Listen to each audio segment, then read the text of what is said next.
I found the letter again last winter, folded neatly between old phone bills and a Sears receipt from 1979. The paper had yellowed at the edges, soft as fabric from being opened and refolded so many times over the years. My handwriting looked younger then, more certain. The ink was blue, the kind that came from a Bic pen you could buy at Woolworth's for 39 cents. I remember buying a whole pack of them that summer. I remember a lot of things about that summer. The letter was addressed to someone I haven't spoken to in 46 years. I'm sitting by the window now, watching snow fall over the buildings across the street. The radiator hisses in that same rhythm it always has, like it's trying to tell me something I should have learned decades ago. There's a mug of coffee cooling on the sill, Maxwell House, because some habits don't leave you even when everything else does. I suppose I should explain why I kept it. Why I never sent it. Why, after all this time, it still matters. But that requires going back. Back to a Chicago that doesn't quite exist anymore, to streets that looked different under different light, to a version of myself I barely recognize when I close my eyes and try to remember her face in the mirror. It was 1978. The year felt heavy even then, like something ending and something else not quite beginning. The city smelled like diesel and lake water and the particular kind of rain that only falls in early spring. When winter hasn't completely made up its mind to leave. I was 31 years old. I thought I knew things. Chicago in 1978 had a sound to it. A hum. Low and constant, like the city was breathing just beneath the noise of everything else. The L trains rattled overhead on their rusted tracks, sending vibrations through the sidewalk that you could feel in your teeth if you stood still long enough. The buses wheezed to stops at every corner. Their brakes sighing with exhaustion, their doors accordion folding open to let people spill out into the gray morning light. WGNAM played through tinny car radios, the voices of announcers blending with the groan of traffic and the sharp cry of gulls circling over the lake. I lived on the north side then, just off Clark Street, in a 2-room apartment above a hardware store that sold paint and plumbing supplies. The stairs creaked. The floorboards creaked. Sometimes I thought the whole building was just held together by sound, by the small complaints of old wood and settling brick. My windows faced east, which meant I woke every morning to the pale stripe of sun that came through the gap in the curtains, thin and cold as a knife. The apartment smelled like coffee and radiator heat and, faintly, the turpentine someone had spilled in the hallway years before I moved in. I kept the place tidy. A small kitchen table with 2 chairs, though I only ever used one. A sofa from Sears that folded out into a bed I never folded. Books stacked on the windowsill, mostly paperbacks I bought from the used shop on Belmont. A Zenith television set that got 3 channels clearly and 2 more if the weather cooperated. I worked at a print shop on Diversey, just east of the Kennedy. Friedman and Sons Printing. Saul Friedman ran it with his nephew, a quiet man named Danny who wore the same brown cardigan every day and smelled like Old Spice and ink. We did invoices, business cards, wedding invitations, flyers for local bands playing in dank basements. Menus for diners that opened and closed before the ink had time to fade.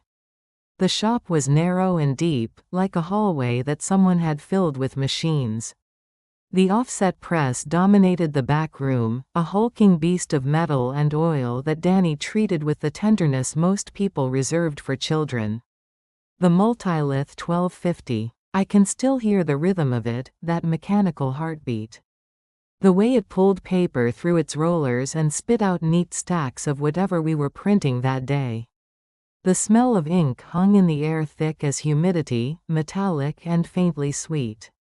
Mixing with the smell of solvents and the burnt coffee smell that came from the percolator Saul kept going all day in the front office. I ran the Heidelberg letterpress most mornings, setting type by hand when the jobs called for it. There was something meditative about it, standing at the California job case, picking letters one at a time from their compartments. Setting them backward in the composing stick. Lowercase e's in the center, where your hand naturally rested. Z and Q tucked away in corners you only visited once a week. The letters were metal, cold to the touch, and they left your fingertips stained gray by the end of the day. Saul paid me $3.50 an hour, cash on Fridays, in an envelope he licked shut himself. It was enough. Enough for rent, for groceries at the Jewel on Broadway, for a beer sometimes at the Old Town Ale House if the week had been long. Enough to feel like I was making my own way, like I had claimed some small corner of the world and could manage it without asking anyone for help. The lake was 10 minutes east on foot. I walked there most evenings after work, even in winter, when the wind came off the water cold enough to split skin. Lakeshore Drive curved along the edge of the city like a seam. And I'd stand at the concrete barrier and watch the waves churn against the rocks, gray and restless and infinite. The skyline rose behind me, the Sears Tower punching through the clouds, the Hancock Building with its X bracing lit up like some kind of monument to ambition. The city felt both enormous and small from that vantage point. 1,000 lives happening at once, none of them touching, all of them somehow connected by the same cold air and the same indifferent sky. I thought about things on those walks. Thought about where I was supposed to be at 31. Whether this was it. Whether the hum of the city was enough to drown out the quieter questions I didn't want to answer. Sundays I bought the Tribune from the newsstand on Fullerton and read it at the kitchen table with toast and black coffee. The crossword always. Ann Landers, though I pretended I didn't. The movie listings, even though I rarely went. I liked the routine of it, the structure. Liked knowing that Sunday was Sunday because of the weight of the paper in my hands and the smell of newsprint. And the way the light came through the window just so at 9 in the morning. Spring that year came late and left early. March was sleet and wind and the kind of cold that felt personal, like the weather had something against you specifically. April was rain. Steady, patient rain that turned the streets into mirrors and made the gutters run black with old snow and cigarette butts and the accumulated grime of winter. By May the trees along the sidewalks had finally unfurled their leaves, tentative and pale green, and the smell of the city changed. Less diesel, more earth. The parks filled with people again. Kids on bicycles, their banana seats flashing past. Couples on benches, leaning into each other like they were afraid of losing their balance. I walked through Wrigley Field's neighborhood sometimes on Saturdays, when the Cubs were playing and the bars were full. The noise spilled out onto the street, voices rising and falling with the game, groans of disappointment and sudden bursts of cheering. I never went in. I liked the sound from outside better. Liked feeling adjacent to something communal without having to participate. The diner I ate lunch at most days was called Rosie's, though I never met anyone named Rosie. It sat on the corner of Diversey and Racine, a narrow railroad car of a place with red vinyl booths and a counter that ran the length of one wall. The cook was a man named Frank who never said much but made a decent tuna melt. The waitress was Doreen, 60-ish, with teased hair and a voice roughened by decades of Pall Malls. She called everyone hun and remembered your order after you'd been there twice.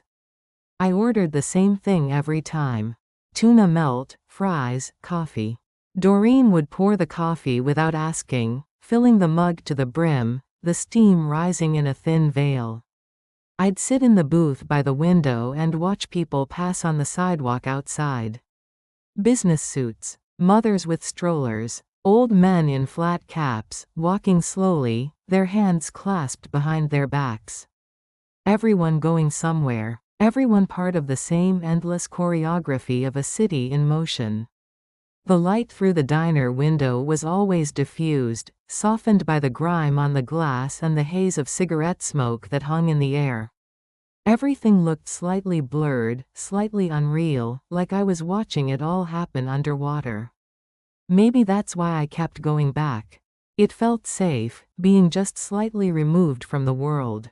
I had friends, I suppose. People I knew from the neighborhood. A woman named Linda who lived 2 floors down and worked at the library. We'd have drinks sometimes at the Gingerman Tavern, talking about books and complaining about landlords and avoiding the larger questions about our lives. There was Tom, who ran the hardware store below my apartment. Who'd slip me a discount on light bulbs and once helped me carry a mattress up the stairs when I moved in.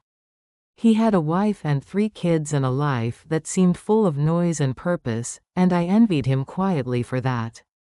But mostly I kept to myself. Mostly I liked it that way. The letter came in June. Not the letter I'm holding now, the one I wrote.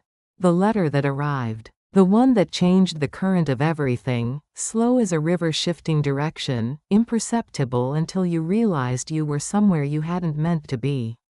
It was a Tuesday. The mailbox in the vestibule was stuffed with the usual: a bill from Commonwealth Edison, a circular from Walgreens, something from the Democratic National Committee asking for money. And then, underneath, an envelope addressed in handwriting I recognized before I consciously remembered whose it was. I stood there for a long time, holding it. The hallway smelled like floor wax and old carpet. Someone's television murmured through the walls, canned laughter rising and falling. My hands were shaking. I didn't open it right away. I carried it upstairs, set it on the kitchen table, and made coffee. Let the percolator bubble and hiss while I stood at the window, watching the street below.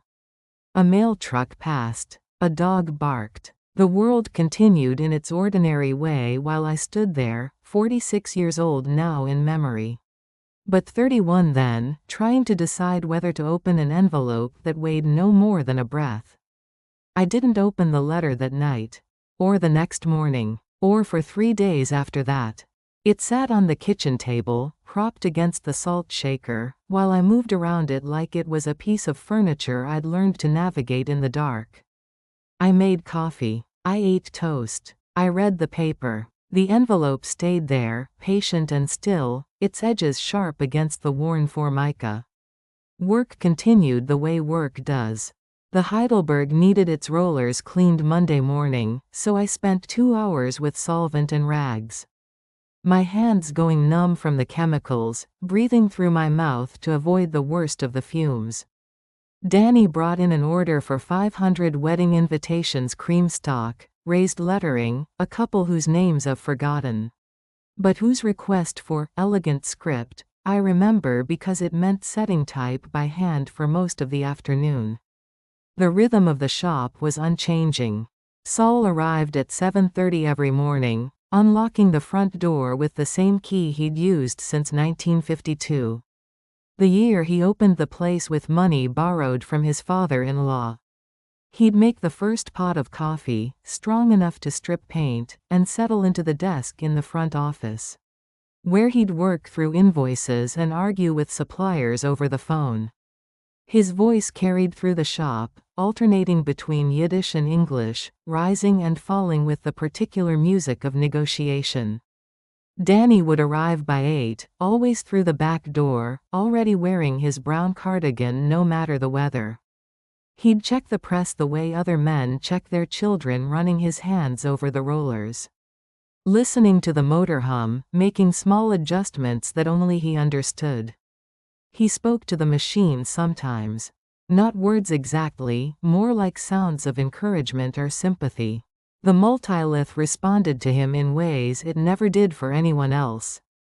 I handled the smaller jobs mostly. Business cards for insurance agents and real estate brokers. Flyers for church bake sales and community theater productions. Menus that would be laminated and shoved into plastic holders at diners across the North Side. Every piece of paper that passed through my hands represented someone's attempt to be noticed, to matter, to claim some small piece of the world's attention. There was a dentist named Feldman who ordered new business cards every 6 months because he kept changing his slogan. Painless dentistry for the whole family. Then, modern dental care you can trust. Then, gentle dentistry since 1965. Each time he came in, nervous and eager, clutching a napkin with his new idea scribbled on it. Looking for validation that this time he'd found the right words. I never told him the words didn't matter much. That people chose dentists based on proximity and insurance coverage and whether the waiting room made them feel less afraid of the drill. The woman who ran the dance studio on Armitage ordered recital programs every spring. Mrs. Kowalski, heavy-set and severe, with cat-eye glasses and hair dyed an improbable shade of auburn. She'd bring photos of her students, little girls in tutus, boys in bow ties, and insist we print them in a specific order based on some hierarchy only she understood. She paid in cash, counting out bills from a change purse that snapped shut with a sound like a mousetrap. These were my days. Small transactions. Brief conversations that never went deeper than paperweight and ink color. I'd walk home at 5:30, my fingers stained gray. My clothes smelling like solvents and machine oil, and I'd stop at the Jewel on Broadway to buy whatever I was going to eat that night. A chicken breast. A can of soup. A box of Kraft macaroni and cheese that I'd make on the hot plate, standing at the stove, stirring absently while I stared at nothing. The letter stayed on the table. I told myself I was respecting it by not rushing. That some things deserved consideration. That opening it casually, while eating dinner or half watching television, would diminish whatever it contained. But the truth was simpler and less noble. I was afraid. Linda knocked on my door Thursday evening. I heard her coming up the stairs, her distinctive step quick on the left foot, slower on the right. A rhythm left over from a childhood accident she'd once mentioned but never explained. She knocked 3 times, sharp and efficient. I opened the door to find her holding a bottle of wine. And wearing the expression she wore when she'd decided we needed to talk about something I'd been avoiding. We sat on the sofa. She poured wine into coffee mugs because I didn't own proper glasses. The television played with the sound down, Walter Cronkite's face serious and paternal, delivering news from a world that felt very far away. Iran. Inflation. Something about a peace treaty. The images flickered in the corner of my vision while Linda talked about a patron at the library who'd tried to check out 37 books at once, and wasn't that excessive, and didn't it say something about modern anxiety, this need to consume rather than savor? I wasn't really listening. I was thinking about the letter on the table in the other room, just visible through the doorway if I leaned slightly to the left. Linda followed my gaze, saw the envelope, and something shifted in her face. She didn't ask. That was one of the things I appreciated about Linda. She understood that some silences were meant to be kept. We finished the wine. She left around 9, squeezing my shoulder in the doorway, a gesture that meant more than the words we hadn't said. I locked the door behind her and stood in the narrow hallway, listening to her footsteps descend, listening to the street door close. Listening to the sudden quality of quiet that filled the space after another person leaves. The refrigerator hummed. The radiator clicked. Somewhere below, Tom was closing up the hardware store, the sound of the gate rolling down like distant thunder. I walked to the table. Picked up the envelope. Held it up to the lamp, though of course I couldn't see through it. The postmark was from downstate, Champaign, dated 4 days earlier. The stamp was the American flag, 13 cents. The handwriting was careful, slightly cramped, the letters leaning forward as if hurrying toward their destination. I knew that handwriting the way I knew my own face. Better, maybe. I'd seen it on grocery lists and birthday cards and notes left on refrigerators and once, memorably, on a letter that had ended with the words, "I'll love you until I forget how to breathe." That was 7 years ago. 1971. A different apartment, a different version of myself, a different Chicago altogether. Before the print shop. Before the careful construction of routines and the deliberate smallness of my life. I sat down at the table. The chairs scraped against the linoleum, too loud in the quiet apartment. Outside, a siren wailed past, Dopplering into the distance. A car alarm went off, that distinctive two-tone wail that had only recently become part of the city's soundscape. Then silence again, or what passed for silence in a building that was never truly quiet. I opened the letter. The paper was thin, the kind you could buy at Woolworths in packages of 50 sheets. Blue ink, neat lines, dated June 12, 1978. A Tuesday. The day it was mailed. The day someone sat down and decided, after 7 years of silence, to reach across the distance with words on paper. I read it standing up, though I'm not sure why. Maybe I thought standing would make it easier to walk away if I needed to. Maybe I thought the words would weigh less if I wasn't sitting down to receive them.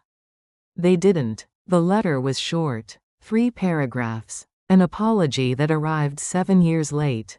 An explanation that explained nothing. A question at the end that felt both simple and impossible. Are you happy? I read it 3 times. Then I folded it carefully along its original creases and put it back in the envelope. Set it on the table. Stared at it for a long time, watching the way the lamplight caught the fold lines, creating tiny shadows in the paper's texture.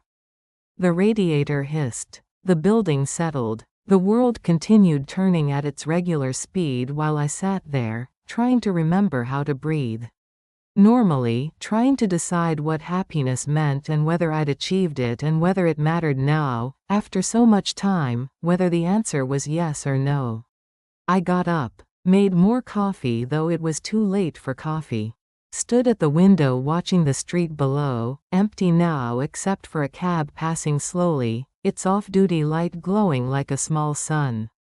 The question hung in the air. Are you happy? I didn't know the answer. Wasn't sure I'd ever known the answer. Happiness felt like something other people experienced, something I observed from my booth at Rosie's, watching strangers laugh over lunch. Watching couples lean into each other on park benches, watching the easy commerce of joy that seemed to come naturally to everyone but me. I had routine. I had safety. I had a job that asked nothing of me but precision and patience.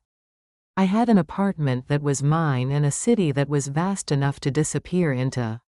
I had Sundays with the Tribune and evenings by the lake and the particular satisfaction of work completed well. Was that happiness? Or was it something else? Something smaller and more careful? Something that kept me warm enough but never quite burned? I didn't sleep that night. Lay on the fold-out sofa watching shadows move across the ceiling as cars passed below, their headlights sweeping the room like searchlights. I thought about 1971. About grocery lists and refrigerator notes and promises made in the breathless certainty of youth. About how love feels like architecture when you're inside it, permanent, load-bearing, essential, and how quickly it can become archaeology once you've left. By morning I'd decided to write back. It seemed simple then. A letter in response to a letter. The basic mathematics of correspondence. I had things to say. I'd had them for 7 years, stored up like water behind a dam. This was my chance to release them. To explain. To defend. To finally have the last word in an argument that had ended without resolution, leaving me suspended in the amber of incompletion. I bought a yellow legal pad from the drugstore on my lunch break. Bought a new pen too, though I had a dozen at home. This felt like something that required newness, clean edges, a fresh start.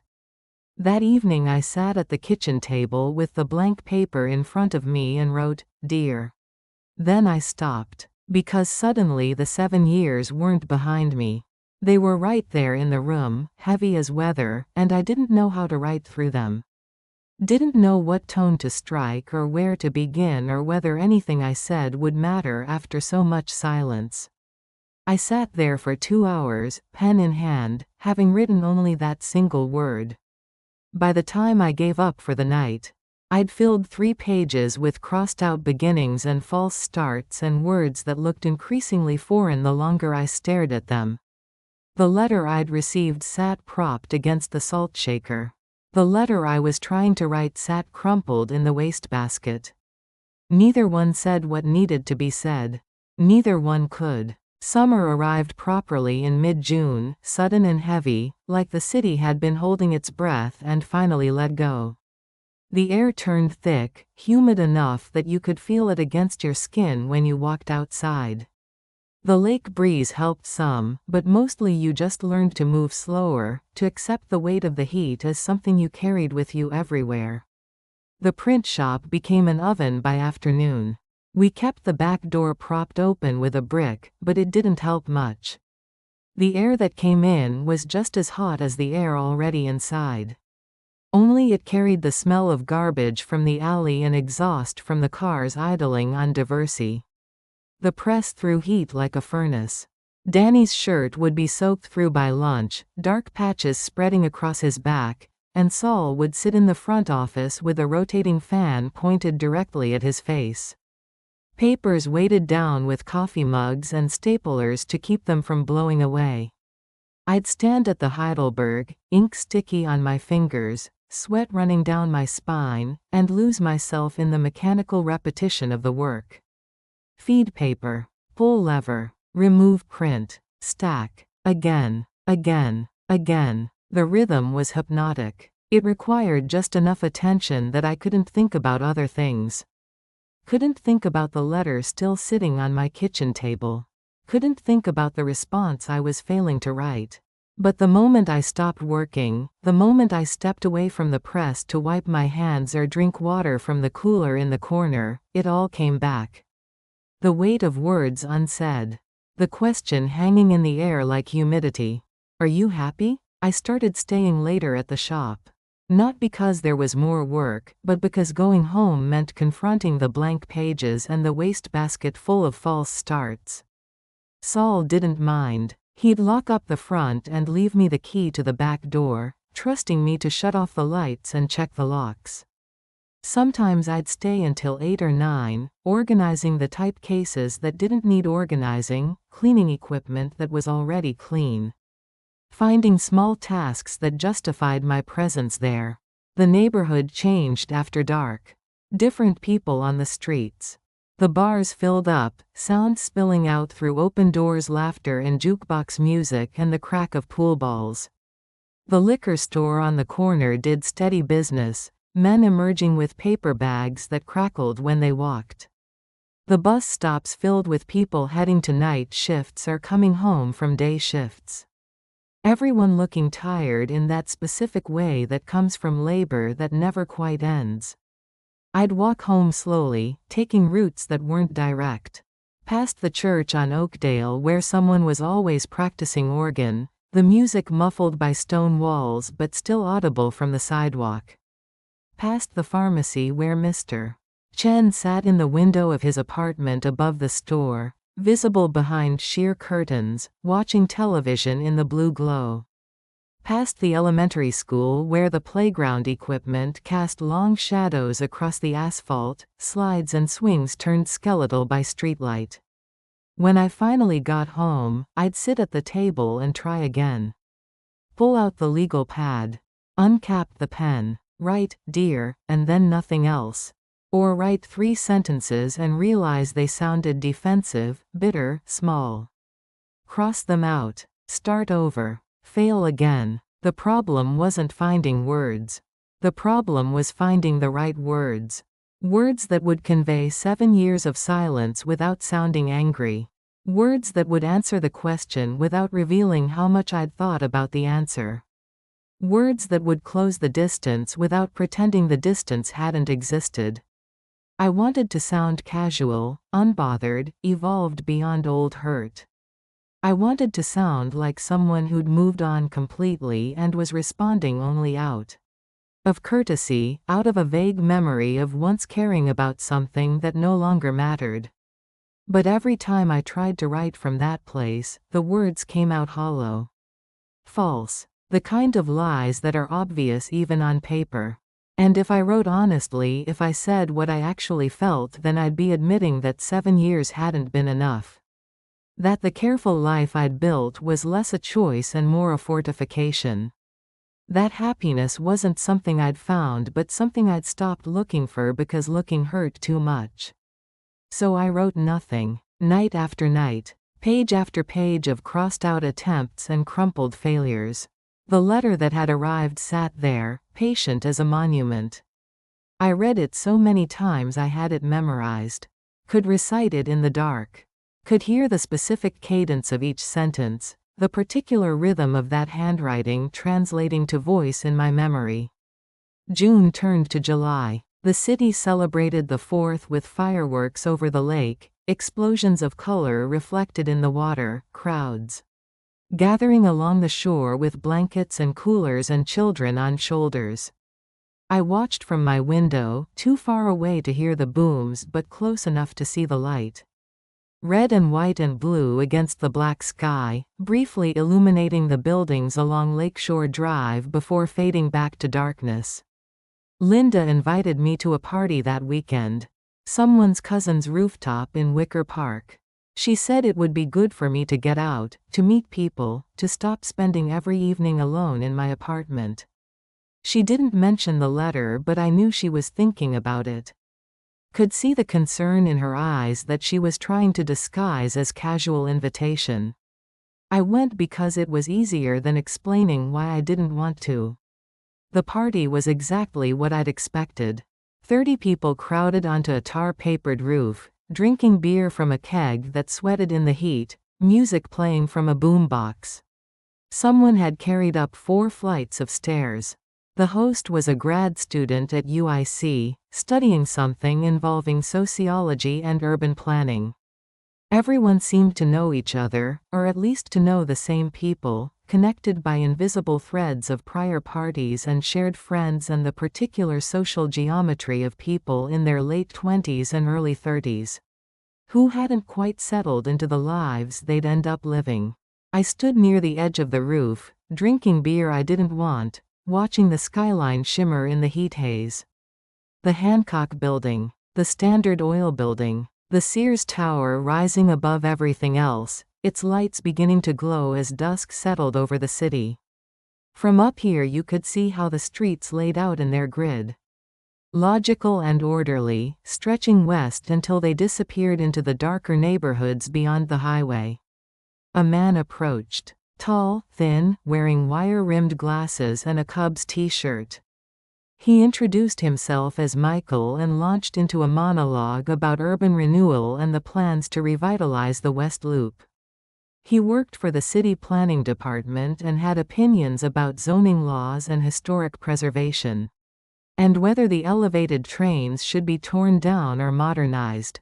I nodded at appropriate moments. Made sounds of agreement or interest. But I wasn't really listening. I was thinking about the letter on my kitchen table. About how I'd told myself I'd respond before the weekend, but here it was, Saturday night, and the page was still blank. Michael eventually noticed my distraction and drifted away, probably relieved to find someone more engaged. Linda appeared with fresh beers, took one look at my face, and steered me toward the stairs. We left early. Walked through Wicker Park as the streetlights came on, past houses with people sitting on their front porches, past the bodega where old men played dominoes on a folding table, past the lot where someone was selling watermelons from the back of a truck. Linda didn't ask what was wrong. Just walked beside me, matching my pace, her presence comfortable and undemanding. When we reached her building, she squeezed my hand and said, "Whatever it is, you don't have to figure it out tonight." But that was the problem. I'd been telling myself that for 3 weeks. Tomorrow. Next week. When I felt ready. When I found the right words. Always later, always not yet, until the delay itself became a kind of answer. I walked home through streets gone quiet, past closed shops and empty intersections and the few bars still showing signs of life. The air had cooled slightly but not enough. The humidity clung to everything, making the streetlights look smeared, haloed. My building was dark except for Tom's apartment on the first floor, where I could see the blue flicker of his television through the curtains. I climbed the stairs slowly, my footsteps echoing in the stairwell. Unlocked my door. Stood in the doorway for a moment before reaching for the light switch. The letter was there. Of course it was. Where else would it be? I sat down at the table without taking off my shoes. Pulled the legal pad toward me. Picked up the pen. And this time, instead of trying to write a response, I wrote something else entirely. I wrote what I wished I'd said 7 years ago. When there was still time. When the words would have mattered. I wrote about the Sunday mornings and the grocery lists. And the particular way afternoon light came through the kitchen window of that other apartment, the one we'd shared. I wrote about small kindnesses I'd taken for granted and larger questions I'd been too afraid to ask.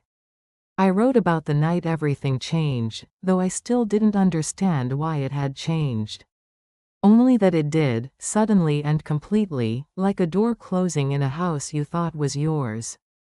I wrote about the weeks after. The silence that grew like a living thing. The phone calls I didn't make. The conversations I rehearsed but never had. The gradual acceptance that some things end not with confrontation, but with absence, with the slow erosion of connection until one day you realize you're living separate lives and can't remember exactly when that started. I wrote until my hand cramped. Until the windows turned gray with early morning light. Until I'd filled 6 pages, front and back, with handwriting that grew progressively messier as exhaustion set in. Then I read what I'd written. It was honest. Probably too honest. It laid bare things I'd spent 7 years covering up, even from myself. It didn't answer the question about happiness, but it explained why the question was complicated. Why simple answers didn't exist for complicated losses. I folded the pages carefully. Put them in an envelope I'd bought weeks ago. Addressed it in my clearest handwriting. Added a stamp, a 13-cent flag, same as the one that had arrived on the letter I'd received. Then I put it in my jacket pocket. The sun was coming up properly now, golden light stretching across the buildings, warming the brick, making the windows glow. The city was waking up. Delivery trucks rumbled past. Early risers walked dogs or jogged toward the lake. The L train rattled by on its elevated track, carrying people to Sunday shifts or early church services. I walked to the mailbox on the corner.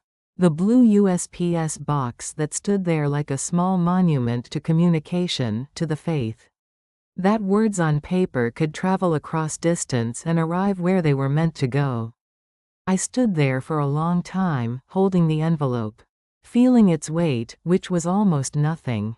Feeling the weight of what it contained, which was everything. Then I turned around and walked home. The letter stayed in my pocket. The mailbox stayed empty of my words. And the morning continued in its ordinary way, indifferent to my failure, to the choice I'd made by not choosing, to the silence I'd decided to keep. Some changes happen all at once. Others happen so slowly you don't notice until they're complete. This was the second kind. The day I didn't mail the letter. The day I chose safety over truth. The day I decided that 7 years of silence was preferable to the vulnerability of breaking it. I didn't know it then, but that decision would define the next 46 years. The letter lived in my jacket pocket for 3 days. I'd reach in absently for keys, for change, for a crumpled receipt and feel the envelope's edge against my fingers. Each time, a small shock of recognition. A reminder of the words folded inside, waiting. Words that existed now in a strange liminal space, written but not sent, finished but not delivered, real but not yet consequential. I told myself I'd mail it tomorrow. That I just needed one more day to be certain. That once it left my hands there would be no taking it back, and didn't that warrant caution? Didn't that deserve another night of consideration? But the truth was simpler and harder to admit. I was afraid, not of the response, exactly, or even of no response. I was afraid of the exposure. of putting words into the world that revealed how much the 7 years had cost me. How little distance I'd actually achieved despite all the careful construction of my separate life. The letter I'd received, the one that had started all this, began to feel less like a question and more like a test I was failing. Work continued. Saul brought in an order for letterhead from a new law firm downtown, fancy stock with a watermark, raised lettering. The kind of job that required precision and patience. I set the type carefully, checking alignment twice, running test prints until the impression was exactly right. The paper had a weight to it, a texture. You could feel quality in your fingertips. Danny watched me work with his usual quiet attention. He had a way of observing without making you feel observed. Could tell when something was off without asking directly. Finally, on the third day, while I was cleaning the rollers after finishing the law firm job, he spoke. "You know," he said, not looking at me, adjusting something on the multilith that probably didn't need adjusting. "My father used to say that the worst decisions aren't the ones we make. They're the ones we avoid making." I kept cleaning. The solvent smell was sharp, chemical. My hands were stained gray up to the wrists. "He was a mailman," Danny continued. "Walked the same route for 32 years. Saw everything. Love letters. Divorce papers. Bills people couldn't pay. He said you could tell a lot about a person by what they left sitting in the mailbox. The things they couldn't bring themselves to open." He straightened up, finally looked at me with those patient brown eyes. "Sometimes not sending something is the same as sending it. Just with a different message." Then he went back to work, leaving me standing there with my stained hands and the smell of solvent and the weight of truth I hadn't asked for. That evening I walked to the lake. The sun was setting over the city, turning the sky orange and pink and purple, the kind of sunset that made the skyline look like it was on fire. The Hancock building caught the light, its windows blazing. The water was calmer than usual, almost still, reflecting the color back until you couldn't tell where sky ended and lake began. There were other people there. A young couple sitting on the concrete barrier, his arm around her shoulders, her head against his chest. An old man throwing bread to the gulls, who swooped and cried and fought over the pieces. A jogger passing in expensive shoes, breathing hard, sweat darkening his shirt. A woman about my age, sitting alone on a bench, smoking a cigarette and staring at nothing. I understood her. The sitting alone. The staring at nothing. The way sometimes you need to be around people without being with them, need the proof of other lives continuing while yours feels suspended. I pulled the envelope from my pocket. Held it in both hands. The paper had softened slightly from 3 days of being carried around, the corners beginning to curl. My handwriting looked back at me from the address panel. Clear. Deliberate. Every letter formed with care, as if good penmanship could make up for bad timing. The mailbox on the corner was visible from where I stood. Blue metal. Scratched and dented from years of use. It had a mouth that opened with a heavy creak. A throat that swallowed whatever you fed it, sending it out into the vast system of sorting and delivery that somehow, miraculously, worked.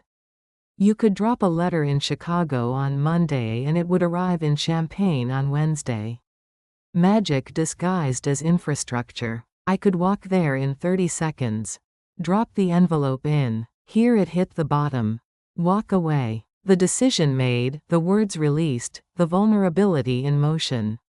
Instead I stood there until the sunset faded and the streetlights came on and the temperature dropped enough that I started to shiver. Then I walked home a different way. Away from the mailbox. Through neighborhoods I didn't usually walk through, past buildings. I'd never noticed, taking the long route because the long route meant I didn't have to decide anything yet. When I got home I took the letter out of my pocket and laid it on the kitchen table. Looked at it for a long time. Then I opened the drawer where I kept things that didn't have another place: batteries, rubber bands, instruction manuals for appliances I no longer owned, photographs. I couldn't bring myself to throw away but didn't want to see every day. I put the letter in the drawer. Closed it. The sound was final, definite. Metal on wood. There. Done. Decided. Except it didn't feel done. It felt postponed. Suspended. Like I'd simply moved the decision to a different location without actually making it. I pulled the drawer open again. Took the letter out. Put it back on the table. This went on for most of the night. Table to drawer. Drawer to table. Each time thinking this would be the final position, the settled answer. Each time discovering it wasn't. Around 2 in the morning I gave up. Left it on the table. Went to bed without resolving anything, which was becoming a pattern, which was maybe the problem itself. Sleep came in pieces. I'd drift off then wake suddenly, thinking I'd heard something, the mail slot, the phone, a knock on the door. But it was always nothing. Just the building settling. Just the radiator clicking. Just the sound of a city that never fully sleeps, punctuated by distant sirens and car horns and voices from the street. In the dream that finally came, I was back in the other apartment. The one from 1971. The place we'd shared for 11 months before everything collapsed. It was smaller than I remembered. Kitchen and living room combined into one narrow space. Bedroom barely big enough for the mattress on the floor. One window that faced an airshaft, which meant the light was always gray, diffused, like living underwater. But we'd loved it, or I thought we had. We'd painted the walls yellow, not a color I would have chosen but a color that had been chosen for us, together. Standing in the paint aisle at Sears, debating between Morning Sunshine and Buttercream, as if the decision mattered, as if the name of the yellow would determine something important about our future. We'd bought furniture from thrift stores and curbsides. A table with uneven legs that we'd fixed with folded cardboard. A lamp with a stained shade. 2 chairs that didn't match. A sofa that smelled faintly of other people's lives. None of it mattered. We were building something. That's what I thought. That each object was a brick in a structure that would last. In the dream I was alone in that apartment, searching for something I couldn't name. Opening drawers that were empty. Looking in closets that held only wire hangers. The yellow walls seemed dimmer than they should be, fading to gray at the edges. I woke up with my hand reaching for something that wasn't there. The morning was Saturday. No work. The whole weekend stretching ahead, empty as those dream drawers. I made coffee. Sat at the table. The letter was there, of course. I'd forgotten it was there, but my body hadn't. I'd sat down in the chair that faced away from it, the position that meant I didn't have to look at it unless I chose to turn around. I turned around. The envelope had developed a crease from being opened and handled. The stamp was slightly crooked. I'd put it on late at night, without paying full attention. My handwriting looked different now, more desperate than I'd intended. The letters leaned forward urgently, as if they knew something I didn't about the importance of hurrying. I picked it up. Held it in both hands. Felt its weight again, which was still almost nothing, which was the disturbing part. How could something weigh so little and mean so much? I opened it, unfolded the pages, read what I'd written in the early morning hours a few days ago. The words were raw, unfiltered. They exposed things I usually kept carefully covered. Reading them now, with coffee and daylight and distance, they embarrassed me. Not because they were untrue but because they were too true. Because they revealed someone who hadn't moved on, hadn't grown, hadn't achieved the equanimity that 7 years should have provided. I had a choice. I could mail it anyway. Embrace the vulnerability, accept the exposure, trust that honesty mattered more than dignity. Or I could write something else. Something calmer, more measured, more appropriate to 7 years of distance. A response that answered the question, "Are you happy?" with something neutral. "I'm well. Life is good. Hope you're the same." The kind of letter that would close the loop without reopening anything. Or I could write nothing at all. The third option was looking increasingly attractive. I refolded the pages, put them back in the envelope. This time I didn't put it in the drawer. I put it in the closet, inside a shoebox that held tax records from 3 years ago. Buried it under receipts and bank statements and the accumulated paper evidence of a life lived carefully, documented thoroughly, saved just in case. There. That felt more final. Out of sight properly. Not on the table where I had to see it every time I sat down to eat or read or stare out the window. The rest of Saturday I cleaned the apartment. Scrubbed the kitchen floor. Washed the windows. Changed the sheets. Did laundry in the basement, quarters feeding the machines while I sat on the folding table and watched the clothes tumble through the small round window. The mechanical rhythm was soothing. Predictable. You put clothes in, added soap, inserted coins, and 45 minutes later they came out clean. Simple cause and effect. The kind of transaction that made sense. Sunday I bought the Tribune. Did the crossword. Read Ann Landers. Someone wrote in about a letter they'd received from an old friend after many years of silence. Wanting to know if they were obligated to respond. Anne said yes, that common courtesy demanded at least a brief acknowledgement. I wondered what Anne would say about letters that were written but not sent. Whether that was worse than not writing at all. Monday I went back to work. The shop was the same. Saul in the front office. Danny at the multilith. The smell of ink and solvents. The rhythmic sound of the press. Orders coming in. Orders going out. The steady commerce of words transferred to paper, bound for mailboxes and desks and the hands of people who needed something printed. A woman came in to order wedding invitations. She was young, mid-20s, radiant with the particular glow of someone who believed in futures. She wanted script lettering, cream stock, her fiancé's name perfectly aligned with hers. She showed me a sample she'd torn from a magazine, pointing to the elegant loops of the font, the way the letters connected. Like that, she said. But more. I don't know. More permanent. More like it means something. I wanted to tell her that permanence was an illusion. That invitations turned into memories and memories faded and even the most carefully printed words couldn't guarantee anything. That 7 years from now she might be sitting in a different apartment, in a different city, trying to remember why she'd thought any of it would last. But I didn't say that.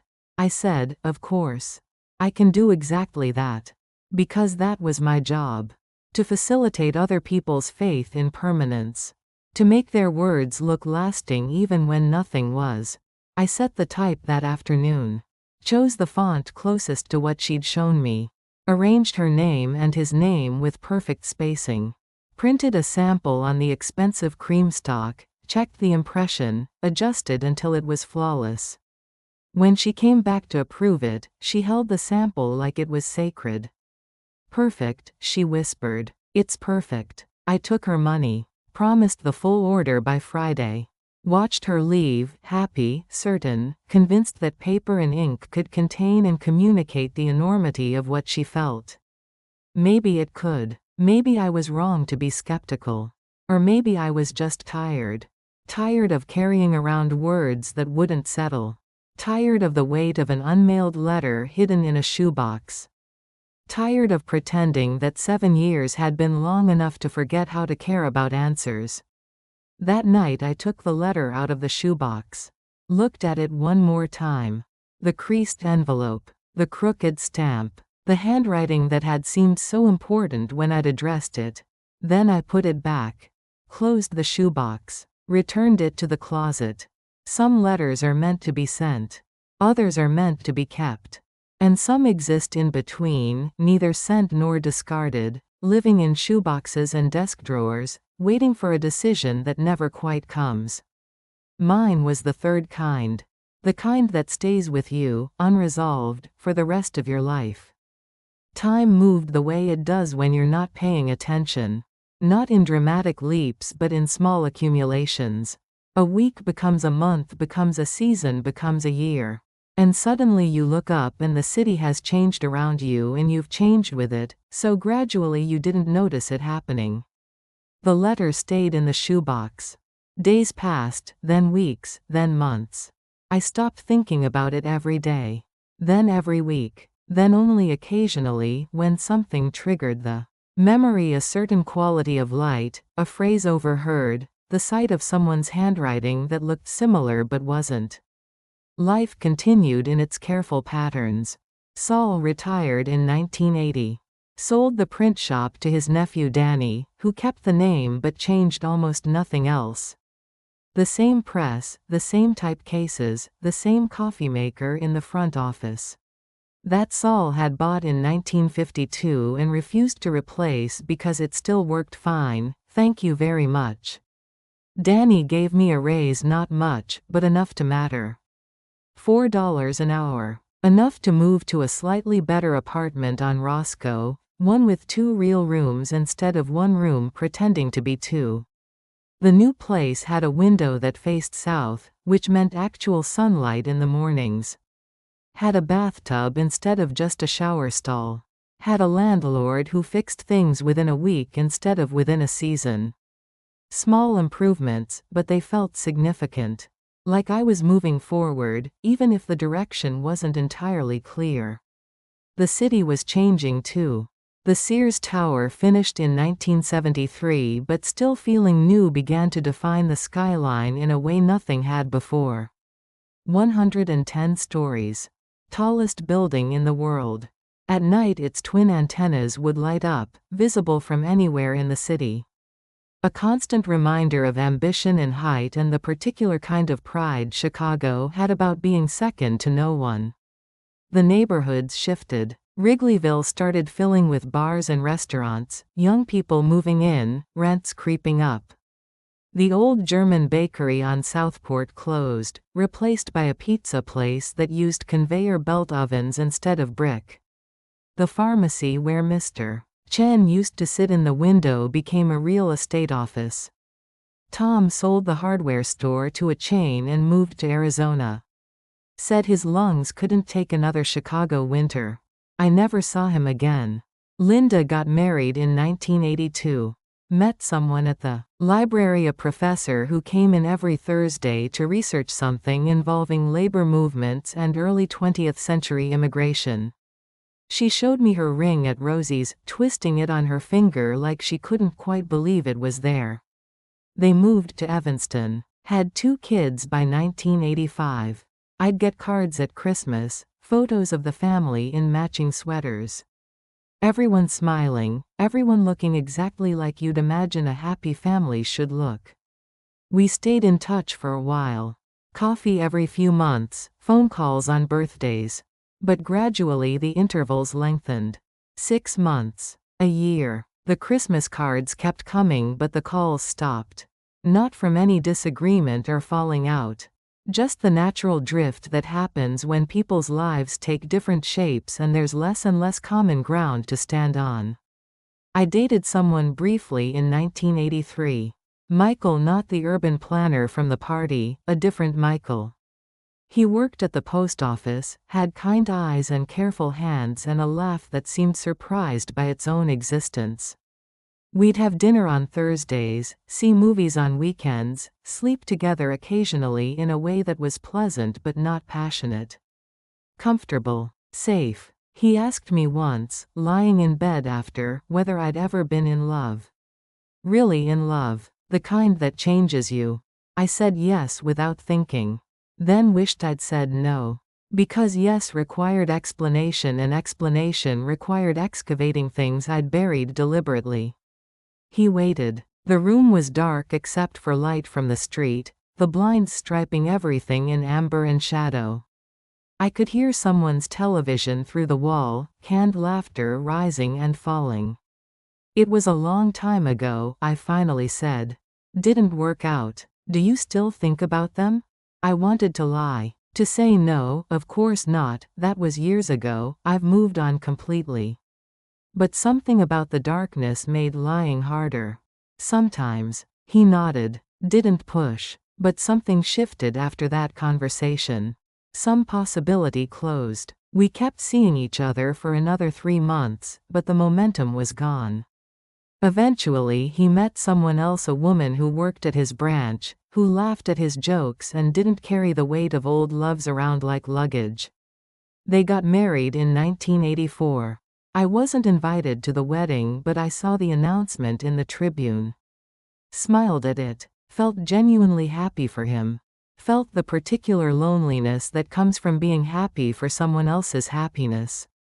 The work stayed constant. Danny and I developed an easy partnership. He handled the big press jobs, the complicated stuff. I managed the smaller orders, the routine work. We hired a kid named Marcus in 1985-18, fresh out of high school, good with his hands.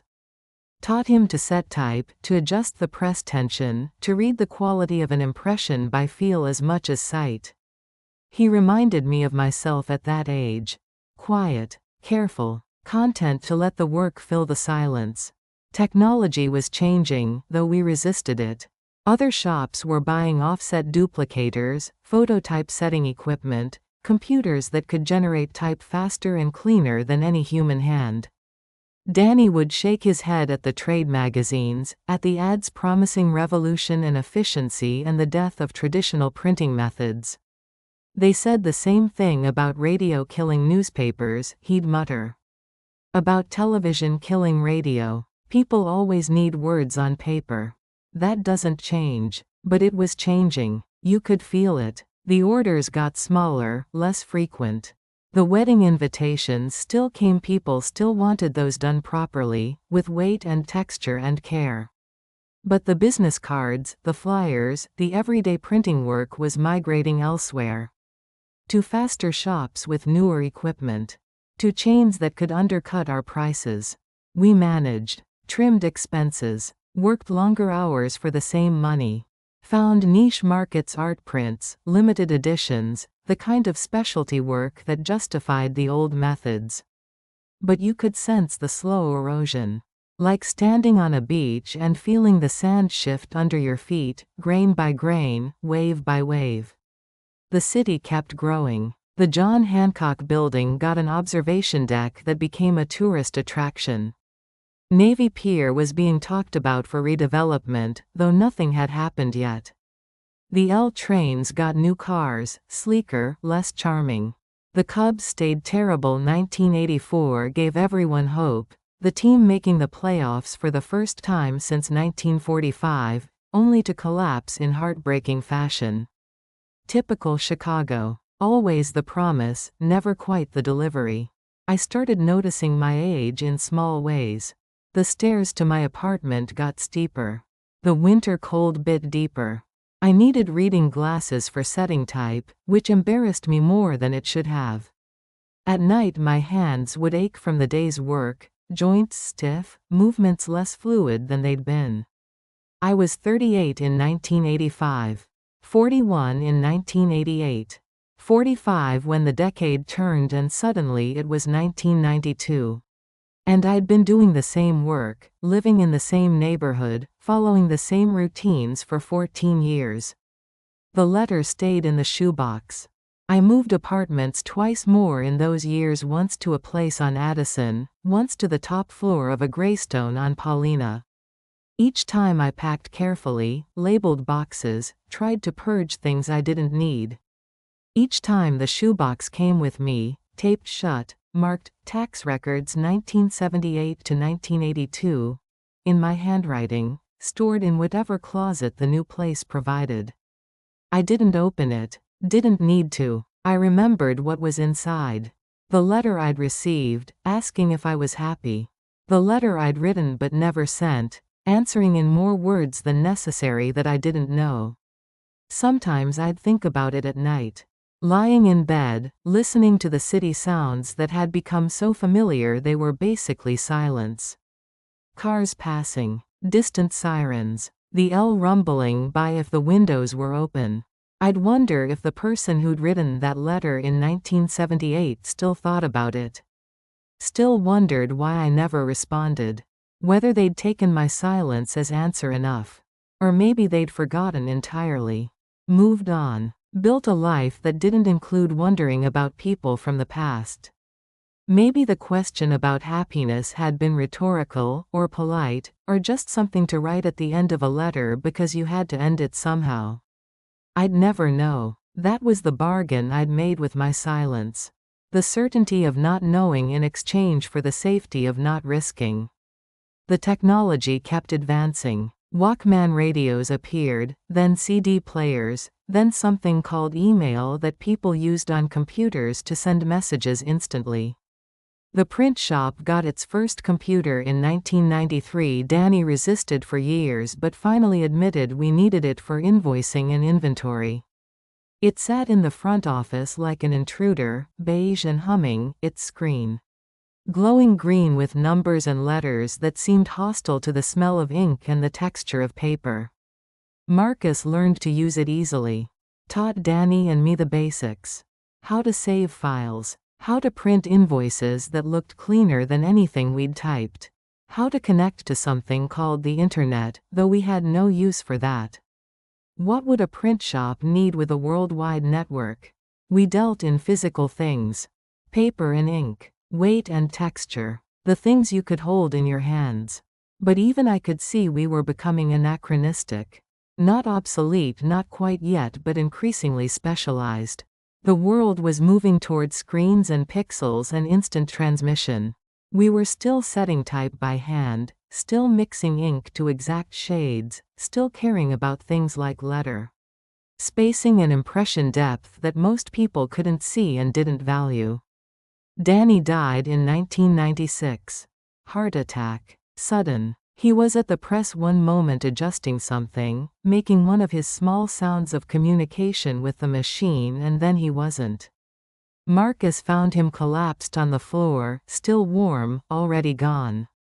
The funeral was small. His sister from Milwaukee. A few old customers. Saul came, ancient now, moving slowly with a cane, his eyes sharp behind thick glasses. We stood in the cold October wind at the cemetery and listened to a rabbi say prayers in Hebrew and English while they lowered the coffin into the ground. I inherited the shop. Danny had no children, no spouse. His will left it to me with a note that said simply, "You understand what this means." I did. It meant responsibility. It meant carrying forward something that was dying but not dead yet. It meant showing up every morning and making ink marks on paper even when the world had decided that wasn't necessary anymore. I kept it running. Hired another person to help Marcus. Bought one piece of new equipment, a computer with design software, because customers were starting to bring files on diskettes instead of hand-drawn designs. But I kept the old presses too. The Heidelberg. The Multilith. Because some things still deserved to be made the old way. The years folded into each other. 1997. 1998. 1999. Everyone was worried about Y2K, about computers failing when the calendar turned to 2000. I wasn't worried. Our computers were new enough, and besides, the real work, the printing itself, didn't depend on dates or digital anything. The press didn't care what year it was. The millennium arrived without catastrophe. The computers kept working. The lights stayed on. Life continued in its inexorable way. I was 53 years old. 22 years had passed since I'd received the letter. 22 years since I'd written a response and failed to send it. I thought about it less now. Whole months would pass without it crossing my mind. It had become part of the past, properly historical, like everything else from 1978. The apartment I'd lived in then had been torn down to make way for condos. Rosie's Diner had closed in 1991, replaced by a Starbucks. The L trains were different. The music was different. The clothes people wore, the slang they used, the phones they carried that could do everything except be just phones, all different. The only thing unchanged was the letter in the shoebox. Still there, still waiting, still representing a decision I'd made by not making it. Still asking, in its silent way, the same question I still couldn't properly answer. Was I happy? I had a business, even if it was struggling. Had a place to live that was nicer than anywhere I'd lived before. Had work I was good at and took pride in. Had routines that structured my days and gave them meaning. Had enough money to be comfortable, if not wealthy. Had my health, mostly. Had made it through 5 decades of being alive without major disaster or tragedy. Was that happiness? Or was it just successful survival? The absence of acute suffering disguised as contentment?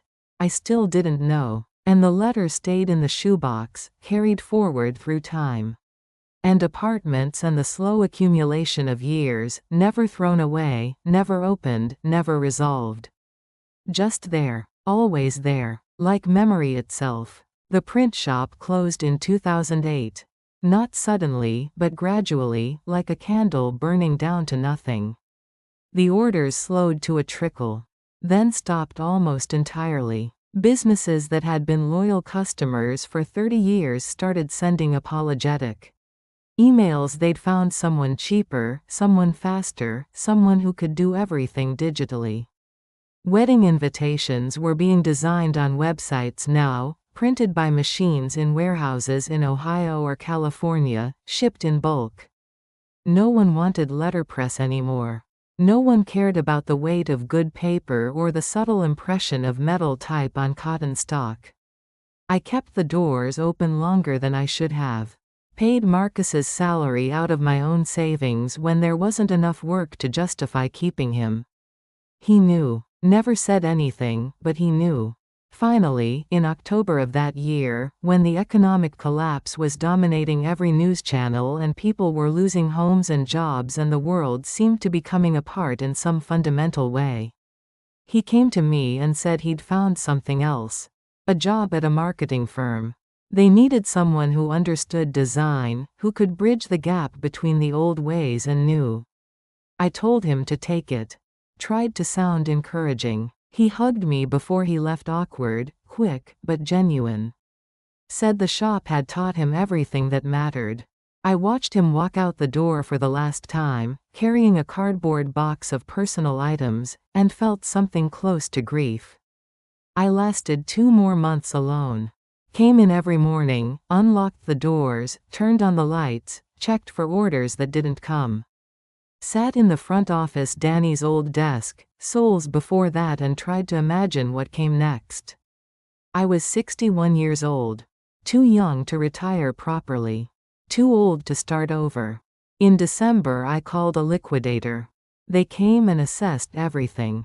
The Heidelberg press. The multilith. The type cases full of metal letters organized in their California job case configuration. The paper stock. The ink. The tools and rollers and composing sticks. Everything that had been the material of my life for 30 years. They offered less than I'd hoped but more than I'd feared. Enough. I closed the shop on a gray afternoon 2 days before Christmas. Locked the door for the final time. Stood on the sidewalk looking at the windows, dark now, empty, and tried to feel something definitive. Sadness or relief or the clean closure of an ending. But I felt mostly tired. And old. And uncertain what you were supposed to do when the thing that structured your days disappeared and left nothing but time in its place. I lived on savings for a while. Then on Social Security when that started. The apartment on Paulina had gotten expensive. The neighborhood was gentrifying, which seemed to be the story of every Chicago neighborhood now. Young people with money were moving in, coffee shops and boutiques replacing the hardware stores and corner groceries. My building was being converted to condos. The landlord offered to sell me my unit, but the price was absurd. More than I'd make in 5 years when the shop was doing well. So I moved again, this time to Rogers Park, the far north edge of the city. A 1-bedroom in an old building that hadn't been renovated or improved since probably 1970. Radiator heat that clanked and hissed. Windows that leaked cold air. Linoleum in the kitchen worn through to the underlayment in spots. But it was cheap. And it was mine for as long as I could pay the rent. And at 62, those were the things that mattered. The lake was close, 5 blocks east. I walked there most days, when the weather allowed and sometimes when it didn't. Walked along the concrete path that ran for miles along the shore, watching the water change color with the seasons. Gray in winter, blue-green in summer, sometimes smooth as glass, sometimes churning with waves that crashed against the rocks and sent spray high enough to wet the path. The city kept changing. The Sears Tower became the Willis Tower, renamed in 2009, though no one who'd lived here for more than a decade called it that. The skyline grew taller, shinier, more expensive looking. Buildings that had defined my sense of Chicago disappeared first. The old Main Post Office, abandoned and crumbling, then the Sun-Times building, demolished for more condos. Even the Cabrini Green Towers came down, those vertical slums that had loomed over the near North Side for decades. Destroyed and replaced with mixed-income housing that mixed nothing except the conscience of city planners. Technology kept accelerating. Everyone had smartphones, now little rectangles of glass they stared at constantly, walking down the street without looking up. Sitting in restaurants without talking to each other. I got one finally, in 2014, because the old flip phone I'd been using stopped working and they didn't make them anymore. The phone was smarter than I needed it to be. Could access the internet, take photos, play music, navigate anywhere. I used it mostly to make calls and occasionally check the weather. Facebook had been around for years by then. Everyone was on it, supposedly. Linda found me, sent a friend request that confused me until I figured out what it meant. Her profile showed photos of her grandchildren, her garden, her husband looking older but content. I accepted the request but rarely logged in. Seeing everyone's curated happiness felt exhausting. The years moved faster now.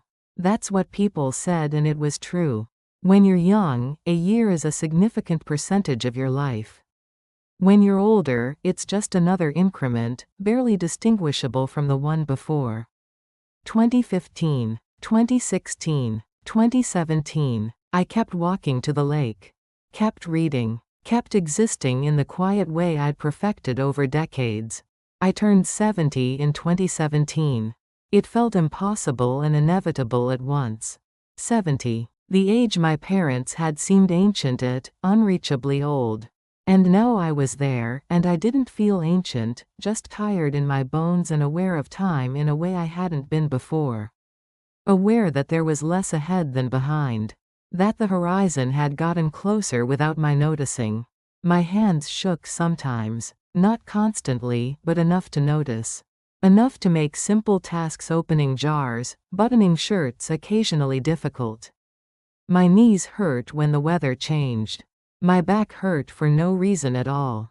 I needed bifocals now, the world divided into 2 focal lengths, neither quite right. Sleep came in fragments. I'd wake at 3 in the morning, completely alert, and lie there.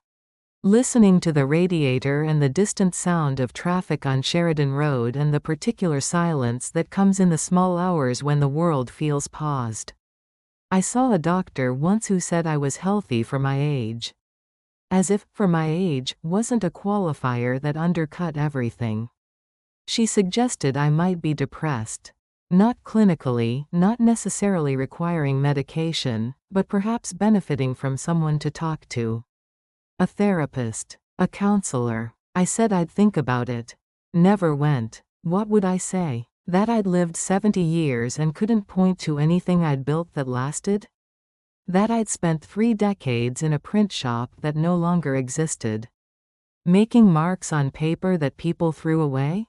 That I'd loved someone once and failed so completely at it that I couldn't even send a letter? Those weren't problems therapy could solve. They were just facts. The accumulated weight of choices and time. The pandemic arrived in 2020 like something from another century. Suddenly everyone was wearing masks, staying home, afraid of air itself.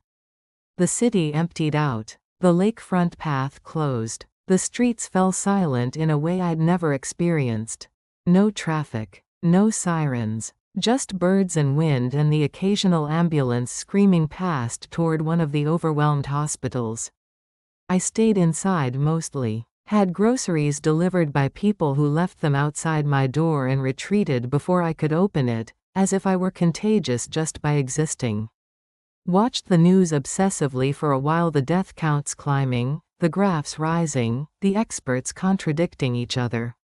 Then stopped watching because it was too much. Because knowing didn't help anything. The isolation didn't bother me as much as it seemed to bother others. I'd been practicing solitude for decades. This was just a more official version. But there was something eerie about it too. The empty streets. The closed shops. The sense that the world had paused and might not start again properly. I turned 73 that October. Alone, obviously. Made myself a meal: chicken, rice, vegetables steamed until they were soft enough for my teeth. Opened a bottle of wine I'd been saving for no particular occasion. Sat at the kitchen table in the apartment in Rogers Park and tried to feel something about having lived 73 years. Mostly I felt tired. And then, in January of 2021, still in the middle of the pandemic, still isolated. Still moving through days that felt identical and endless, I decided to clean out the closet. Not for any particular reason. Just because it needed doing. Because I was 73 and if something happened to me, someone would have to go through all my things, and I didn't want them to find the accumulated chaos of 7 decades. Better to sort it now. Decide what mattered and what didn't. Make it easier for whoever came after. The closet was deep and disorganized. Coats I hadn't worn in years. Shoes that no longer fit. Boxes of things I'd moved from apartment to apartment without opening. Tax records going back to the 1980s, as if anyone would ever need those. Photographs in envelopes, never put into albums. Extension cords. Extra blankets. A broken radio I'd meant to fix. And in the back, behind everything else, a shoebox. Old, the cardboard soft with age. Labeled in my handwriting, tax records 1978 to 1982. I stared at it for a long moment. Dust motes floated in the winter light coming through the bedroom window, making the air visible. My hands were shaking, not from age this time, but recognition. I knew what was in that box. I'd carried it through how many apartments? 8? 9? Packed it carefully each time. Stored it in each new closet. Never opened it. Never threw it away. Just carried it forward like evidence of something I couldn't name. I pulled it out. It was lighter than I expected. Dust had settled on the lid, gray and thick. I used my sleeve to wipe it clean, revealing the faded cardboard beneath, the tape yellowed and brittle. My hands were shaking badly now. I sat on the edge of the bed. Set the box beside me. Stared at it for what felt like a long time but was probably only minutes. Then I opened it. The smell hit me first. Old paper. Dust. Time itself, if time had a smell. Inside were the tax records I'd labeled 1978, 1979, 1980. Forms filled out in careful handwriting, carbons of receipts, evidence of income and deductions and the bureaucratic machinery of living. And underneath, 2 envelopes. The first one I recognized immediately. The letter I'd received in June 1978. The one that had started everything. The envelope was worn now, soft as cloth. The stamp 13 cents, American flag was slightly faded. The postmark Champaign, Illinois, June 12, 1978. 43 years ago. I opened it with trembling hands. The paper inside was thin, almost transparent now. Blue ink, slightly faded but still legible. I read it again, though I still had it memorized. The apology. The explanation that explained nothing. The question at the end, "Are you happy?" I sat there holding it, this artifact from another life. The person who'd written this was, what now? 70-something, like me. Maybe dead. Maybe living their own quiet life in some other city, having forgotten entirely about the letter they'd mailed in 1978. Or maybe not. Maybe they'd wondered, all these years, why I never responded. What my silence meant. Whether they'd offended me, hurt me, or whether I simply hadn't cared enough to answer. I'd never know. That ship had sailed 43 years ago. The second envelope was the one I'd written.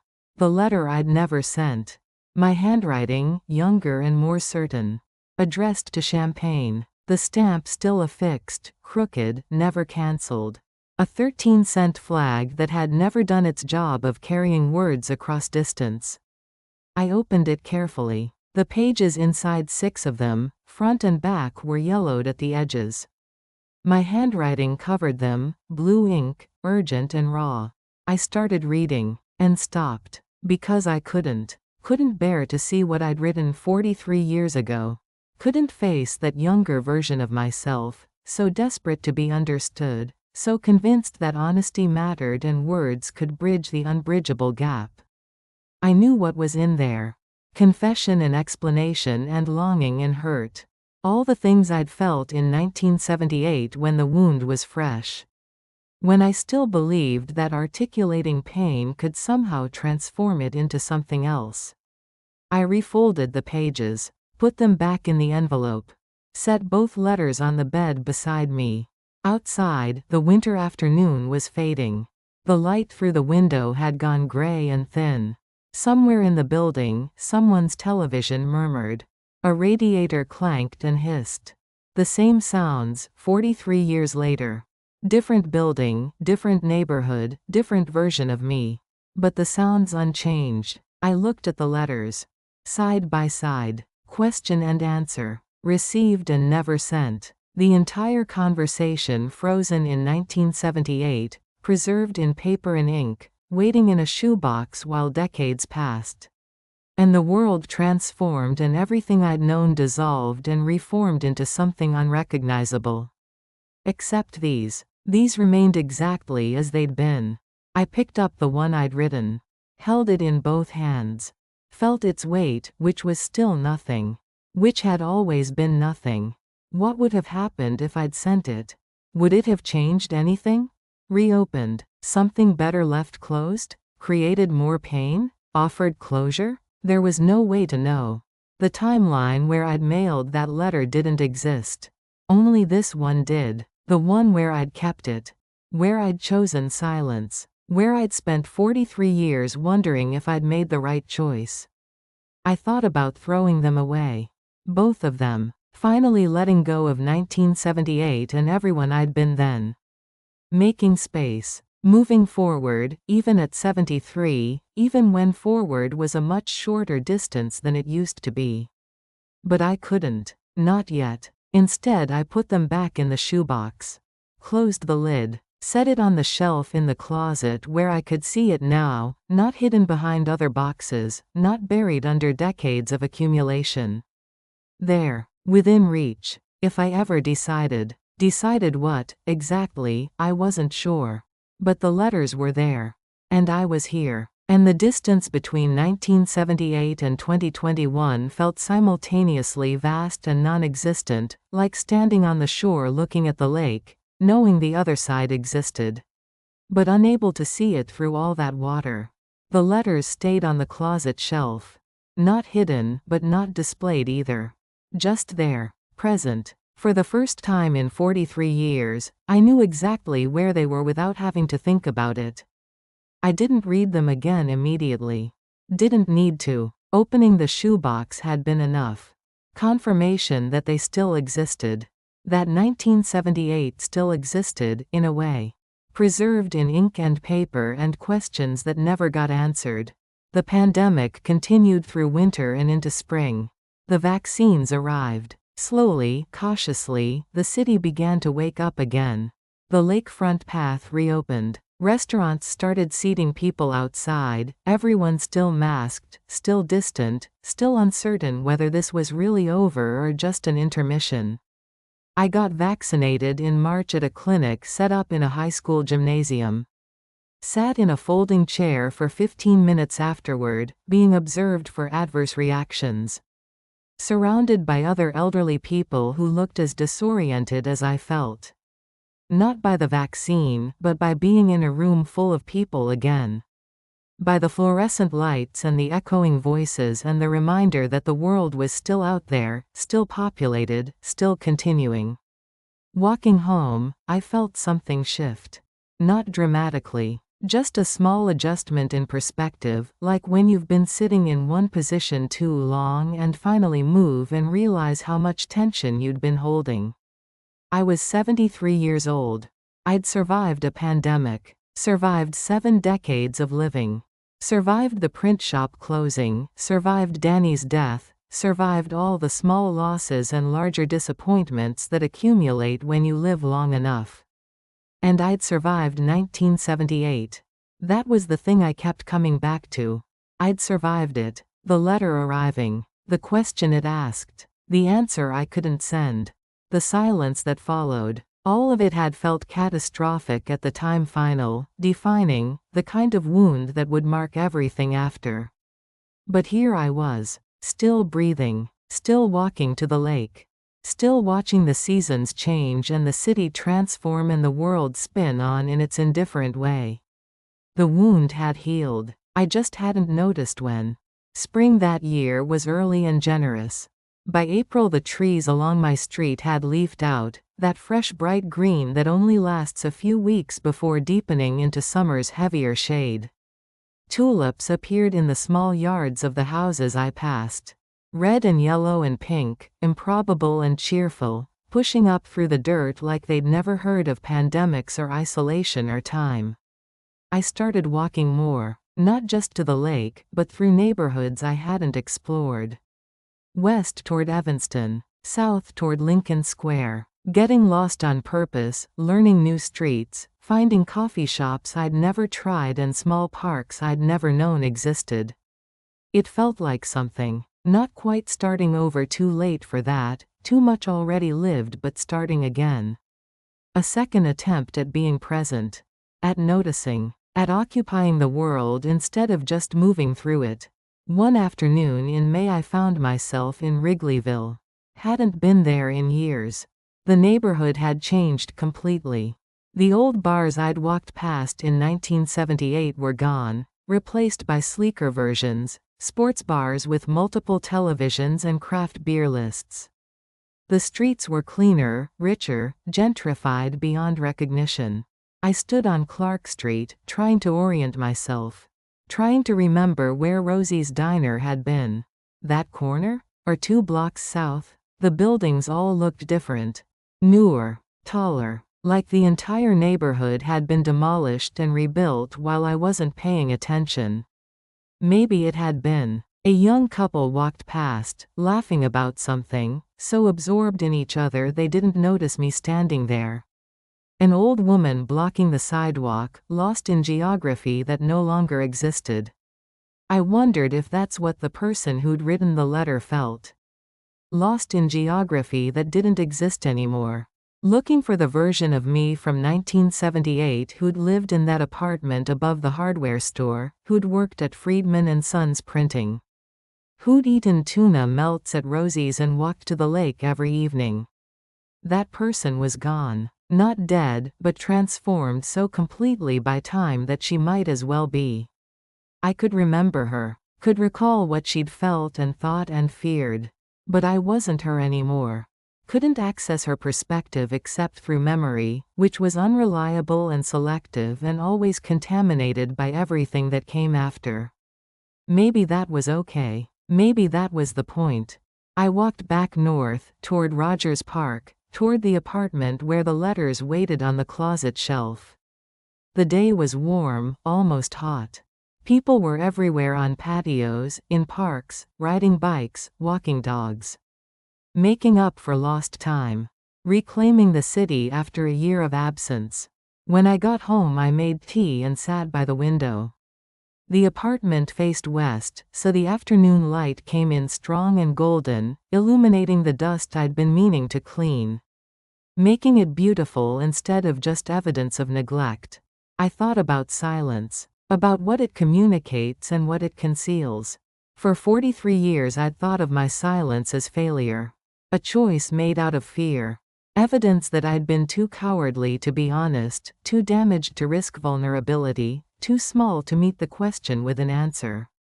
But sitting there in the light, 73 years old, vaccinated against a plague I'd survived, I wondered if that was true. Maybe silence was its own kind of answer. Maybe not responding was a way of saying I don't know. I can't. Not now. Maybe not ever. And that's okay. That's allowed. The letter had asked if I was happy. As if happiness were simple. As if it were a binary state you could confirm or deny with certainty. But happiness wasn't simple, wasn't binary. It was layered and complicated and changed meaning depending on when you asked. What would have made me happy at 31 in 1978? Working at the print shop, living alone, trying to build something from nothing wasn't what would make me happy at 45, or 60, or now at 73. At 31, happiness would have meant certainty. Connection. The promise that the future would be better than the present. Love that lasted. Work that mattered. A sense of building towards something. At 73, happiness meant something different. Smaller, maybe. Or not smaller, just differently scaled. It meant a morning without pain. A walk by the lake when the light was right. The smell of coffee. The feeling of sun through a window. The particular satisfaction of finishing a book. The knowledge that I'd made it this far and could probably make it a little farther. Was I happy? Then or now? The question still didn't have a simple answer. But the question itself had changed. Become less urgent. Less weighted with the need for everything to mean something, for life to add up to a coherent narrative with clear themes and resolution. Maybe life didn't add up. Maybe it just accumulated. Days and years and experiences and losses, piling up until you looked back and saw patterns you hadn't intended, meaning you hadn't planned for. The print shop had closed. Danny had died. Linda had drifted away. Michael had married someone else. The neighborhood I'd known was unrecognizable. The city itself had transformed. But I was still here. That had to count for something. I got up and went to the closet. Took down the shoebox. Carried it back to the chair by the window. The light was softer now, evening approaching, the gold fading to amber. I opened the box. Took out both letters. Set them side by side on my lap. The one I'd received. The one I'd written. Question and answer. Except I realized now that I'd had it backward. The letter I'd received wasn't really asking a question.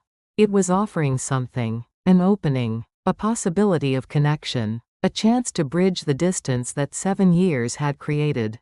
And my letter, the one I'd never sent, wasn't an answer. It was a defense. An explanation. A carefully constructed argument for why I'd become who I'd become and why that was okay and why they should understand. But understanding wasn't what either of us had needed. Forgiveness was. Not the dramatic kind, with conversations and apologies and the clearing of air. The quiet kind. The kind that happens in silence. The kind where you wake up one day and realize the weight you'd been carrying is lighter. That the thing you thought would define you forever has become just one small part of a much larger story. I'd forgiven them. When exactly, I couldn't say. Maybe years ago. Maybe just now. Maybe forgiveness wasn't a moment but a process so gradual you only noticed it in retrospect. And they'd probably forgiven me too. Or hadn't needed to. Or had forgotten entirely that there was anything to forgive. 43 years was a long time to hold on to anything. The light was fading properly now, the room filling with that particular quality of dusk that makes everything softer, less defined. I could hear my neighbor through the wall, running water, the sound of dishes being washed. Life continuing in its small domestic ways. I picked up the letter I'd written. The one that had lived in the shoebox for 43 years, its stamp never cancelled, its message never delivered. What if I sent it now? The thought arrived suddenly, surprising me. What if I sent it? Not to the address it was written to. That apartment in Champaign was surely occupied by someone else now, if it even still existed. But I could find them. In this age of internet and Google and Facebook, everyone was findable. I could search the name. Could probably locate them in an afternoon. Could mail the letter, 43 years late. Or scan it and email it. Or just reach out. Say hello. Say I found this. Say I don't know why I never sent it, but here it is now. I sat with the possibility. Turned it over in my mind. Imagined the conversation that might follow. The awkwardness or the warmth. The attempt to bridge 4 decades with words. The strangeness of meeting again as elderly people, our 70-year-old selves trying to make sense of what our 30-year-old selves had felt. It was possible, but did I want it? I looked at the letter in my hands. At the yellowed pages, the faded ink, the urgent handwriting of someone I used to be. And I realized no, not because I was afraid. Not because I was protecting myself from vulnerability or avoiding risk. But because this letter, these words, they belonged to 1978. They were an artifact of a specific moment, a specific pain, a specific version of me that no longer existed. Sending them now would be dishonest. Would be pretending that the 43 years hadn't happened. That I could reach back through time and complete a conversation that had ended, naturally and necessarily, with silence. Some things are meant to be left unfinished. Some silences are meant to last. I understood that now. Finally. At 73, sitting in golden light that was becoming dusk, holding paper that had yellowed with age but remained exactly as it had been. The letter wasn't a failure. It was a record. Evidence that I'd cared enough to try. That I'd struggled with the question. That I'd been human in my inability to know what to say. Keeping it wasn't weakness. It was honesty. And the person who'd written to me in 1978, they'd moved on. Had lived their own 43 years of changes and losses and small victories. Had probably forgotten about the letter they'd sent, or if they remembered it as a minor thing. A question asked out of politeness or nostalgia. Nothing urgent. Nothing that required an answer. The urgency had always been mine alone. I put the letters back in the shoebox. Closed the lid. But this time I didn't return it to the closet. I set it on the bookshelf in the living room, next to the novels I reread and the photos I kept meaning to organize. There. Visible. Part of my life instead of hidden from it. The room had gone fully dark while I sat there. I got up to turn on a lamp. Made soup for dinner. Watched the news more about vaccines and reopening and the slow return to normal, whatever normal meant now. Before bed I stood by the window, looking out at the street. A few cars passed. Someone walked by walking their dog, the leash reflecting streetlight. The building across the street had its lights on in various windows, squares of yellow in the darkness. Each one containing a life I'd never know, people I'd never meet, stories that were happening simultaneously with mine but never intersecting. That was okay too. Not everything had to connect. Not everything had to mean something. Not everything had to be resolved. Some letters stayed unsent. Some questions stayed unanswered. Some distances were too far to bridge, and recognizing that wasn't defeat. It was acceptance. It was peace. I turned away from the window. The shoebox sat on the shelf, just visible in the lamplight. A small rectangle of cardboard containing folded paper containing words that no one would ever read except me. That was enough. It had always been enough. I just hadn't known it until now. The years after the pandemic moved differently. Slower in some ways, faster in others. Time had a quality now that it hadn't before, more precious, more visible. You could feel it passing in a way you couldn't when you were younger. Could see it in the mirror, in your hands, in the way stairs that used to be nothing became something to consider. I turned 75 in 2024. Then 76. then 77. Each birthday arrived with less surprise and more acknowledgement. Another year. Another rotation around the sun. Another accumulation of days that somehow added up to a life. The city kept changing, though I'd stopped trying to keep track of all the ways. New buildings rose. Old ones came down. The neighborhoods shifted and renamed themselves. The Cubs finally won the World Series in 2016, 8 years ago now, and that had felt important at the time. Like a curse breaking, like proof that impossible things could happen if you waited long enough. But even that faded, became history, became something people mentioned casually, like it had always been inevitable. I still walked to the lake most days when weather permitted. My knees complained more now. My balance wasn't what it had been. I used a cane sometimes, though I resented it. Felt it marked me as old in a way I didn't want to be marked, even though I was old, obviously, undeniably. The walk took longer than it used to. I had to rest more often. But I still went. Still needed to see the water, to feel the wind coming off the lake, to watch the waves and the gulls and the boats when the season was right. The lake was constant. That mattered more than I could articulate. The apartment in Rogers Park had become home in the way places do when you've been in them long enough. I knew which floorboards creaked, which window stuck, where the morning sun would hit at different times of year. The radiator's particular pattern of sounds. The water pressure in the shower. All the small intimacies of a space you've inhabited so long it's shaped itself around you. I didn't have much. Hadn't accumulated the way some people do. No collections or heirlooms or walls covered with family photos. Just books, mostly. A comfortable chair. The few dishes I actually used. Clothes that still fit and still served their purpose. The shoebox on the shelf, visible now, no longer hidden. I'd look at it sometimes. Not every day, but regularly. The way you might look at a photograph of someone you used to know. With recognition but not longing. With memory but not regret. The letters inside had become something else over the years. Not evidence of failure anymore. Not wounds that wouldn't heal. Just paper. Just words. Just a moment from a long time ago when I'd been someone different, struggling with questions that seemed urgent then, but had lost their urgency through the simple process of being survived.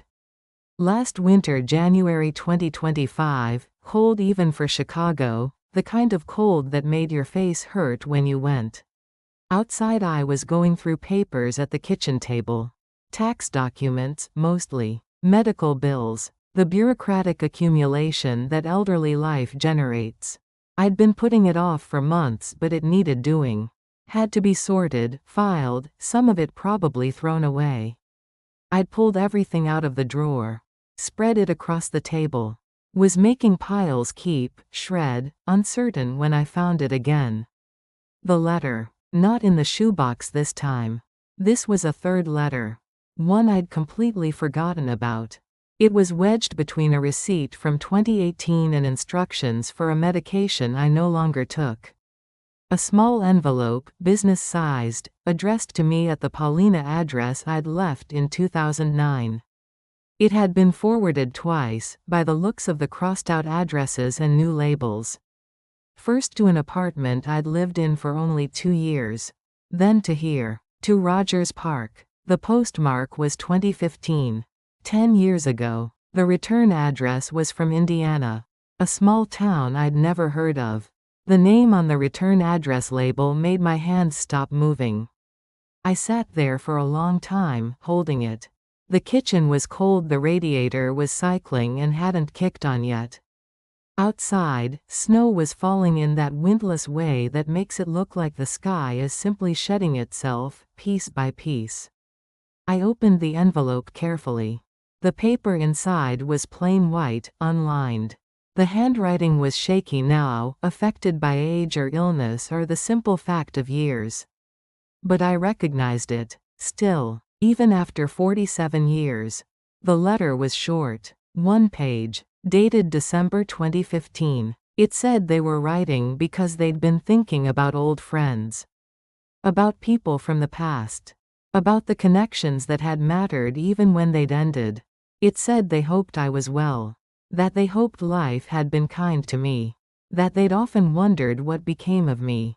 And then, at the end, I asked you once if you were happy. You never answered. I hope that means you were too happy to bother writing back. That was all. No phone number. No email address. No invitation to respond. Just those words and a signature that wavered across the page like it had taken effort to write. I read it 3 times. 4. 5. The snow kept falling outside. The radiator finally clanked and hissed and started throwing heat. Somewhere in the building, someone was playing piano, practicing scales, the notes climbing and descending with mechanical precision. They'd written again. In 2015, 37 years after the first letter. Had sent it into the world not knowing if it would reach me. Not knowing if I still lived at that address, or in Chicago, or anywhere. Not knowing if I was even still alive. And I'd never known. The letter had been forwarded, had eventually found its way to me, but I'd been careless with mail that year. Had been dealing with other things, health issues, money worries, the general chaos of trying to survive. Had probably glanced at it, seen an address I didn't recognize, and filed it away with other things that seemed less urgent than they were. 10 years. The letter had been in that drawer for 10 years. I got up. Walked to the living room. Took down the shoebox from the shelf. Brought it back to the kitchen table. Set it beside the new letter, the old new letter, the one from 2015 that I'd only just found. 3 letters now. A trilogy of words across decades. 1978, are you happy? 1978, my answer, never sent. 2015, I hope you were too happy to bother writing back. I looked at them spread across the table. Paper and ink and time. Evidence of a connection that had persisted, somehow, even through silence. Even through years and distance and the complete absence of communication. They'd thought of me. In 2015. At 70, or however old they'd been then. Had taken the time to write. To send words into the unknown on the chance they might arrive. And they had arrived. Just 10 years late, just after I'd stopped waiting for them. I wanted to laugh or cry or feel something definitive. But mostly I felt a kind of tender sadness. Not for myself. For all of us. For everyone who tries to reach across distance and time. For the letters that arrive too late or not at all. For the words we say when it no longer matters and the words we don't say when it would have.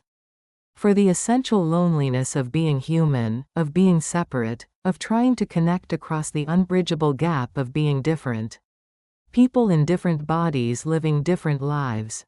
I sat there until the light changed, until afternoon became evening, until the snow had covered everything outside. With white that made the city look clean and new and temporary. Then I did something I hadn't done in years. I got out paper. A pen. Not a computer or phone. Actual paper. Actual pen. The old way. The way that mattered. I wrote. I got your letter. Both of them, actually, though the second one took a detour and only just arrived. I don't know if you'll get this. I don't know if you're still at this address, or if you're still alive, or if you even remember writing to me. But I wanted you to know. You asked if I was happy. I never answered because I didn't know how. I still don't, not completely. But I've learned that happiness isn't simple. It's not a state you achieve and maintain. It's more like weather. It comes and goes. Some days are clear. Some days are storms. Most days are something in between. I've had a life. It wasn't the one I imagined at 30. It was smaller in some ways, larger in others. I worked in a print shop for 30 years. I lived in Chicago the whole time. I watched the city change and stayed mostly the same. I didn't marry. Didn't have children. Didn't build anything that lasted beyond my own lifetime. But I walked to the lake most evenings. I read books. I set type by hand and felt the satisfaction of words taking physical form. I had friends, though most of them drifted away or died.